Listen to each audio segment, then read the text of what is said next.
If you kill me, you get it all. So why the hell would I trust you? You treat people like you want to be treated. Oh, you dare-faced me!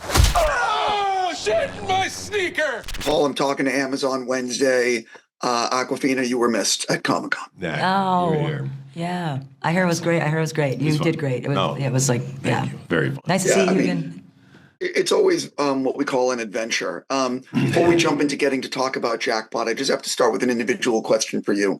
Do you think Crazy Rich Asian sequel ever happens, or have we reached the point where you think it's never happening? No, I don't think it's not never happening. No, but yeah, I don't know. I haven't heard news about it. It's the truth. We're all still very close. You know, like I'm gonna see John Chu in a couple of days. So you know, we're all. But yeah, maybe I'll mine him for some information. Then let me know. I will. Just throwing that out there. Paul, I know you like to have, I know you like to improvise on set. You assembled a group that can do it. What, for both of you, like, were there any lines that are in the finished film that were improvised, or just like things that came up at the last second? Yeah, there's a bunch. Yeah. You know, I mean, you kind of. You have a great script and you've got great jokes in it, and then we have a bunch of alternate jokes. But then once you get on the set and you're there and everybody's interacting, you know, John and Nora can really kind of go and play, and Simu was playing too, and there was a lot of stuff that they were doing that I wouldn't even dare pitch, that they just were throwing at me, and I just thought it was hilarious. Yeah, and I will say, like, Paul also like really assembled just an amazing kind of supporting cast of people that, like, I'm, you know, very close to this day. Ayden Mayeri, Michael Hitchcock, Holmes, Taylor Ortega. These are all like really, really amazing comedians. They were killing me. Like, it was like I was like, especially that's the scene with Holmes. Yeah. When she, you know, the like, Uber driver, when they were like riffing, and then like the scene with Ayden, you know, there were so many lines that, it's amazing working on a Paul Feig movie. Let everybody do their thing. I am so curious, though, for both of you, when you see what's shooting the next day and you know the scene, how much is the night before you looking at the script and thinking about alts and thinking about what more you can bring, and how much is it really in the moment? You're like, oh shit, wait, we got to do this. I mean, for me, it's both those things. I mean, even before going to production, I get a bunch of writers I send out the script and say, like, just write wherever you think you can top these jokes, do it. And so I'll get this giant list of all these jokes, and so I go in with those.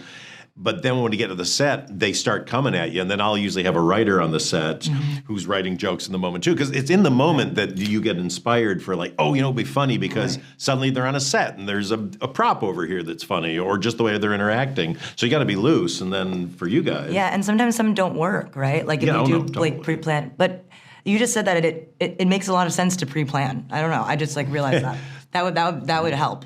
But I actually prefer I prefer comedic actors who don't pre-plan, because there's a different thing when you see somebody waiting for their thing as opposed to in the moment. Because then it's natural. Then that's a funny person being funny in the moment as they would be in real life. There's nothing better than someone who has pre-planned, like, and they're about to do it. Yeah, exactly. You know what I mean? And it's like stand-up comics doing improv. Right. You always see they're just waiting for, I got a joke, I'm going to deliver it in the moment. Yeah. Awkwafina, I am curious. There's a funny bit where you're wearing a goatee in the movie, and it looks good. How much, and when you do stuff like that with the practical makeup, are you like, please let me go to Starbucks and just wear this out? I mean, that wasn't my initial thought with it. I remember, like, I went in the morning and got it on, and I was like wearing like what I wear to set, which is like sweatpants and like it was like an oversized like denim jacket, and I looked like I just looked like an Asian guy in like a midlife crisis. I don't know, like I could see like it just like, you know, I look at my dad a little bit, but I liked it. It's very heavy. Yeah. And it's kind of itchy. They're kind of like individually putting like hairs on you. You know what I mean? Like yours, I'm sure, natural, you know. No. I have makeup right off camera. Have you been in makeup for hours, Steve? Is that what you're saying? 100%. It takes a lot to make me look this good. Yeah, I mean, I can't believe I just said that. Yeah. So one of the things, though, I know you had a short shooting schedule in comparison for how much action is in this movie. Yeah. So I am curious, which stunt in the film were you like most nervous to pull off in the limited time that you had to make the film?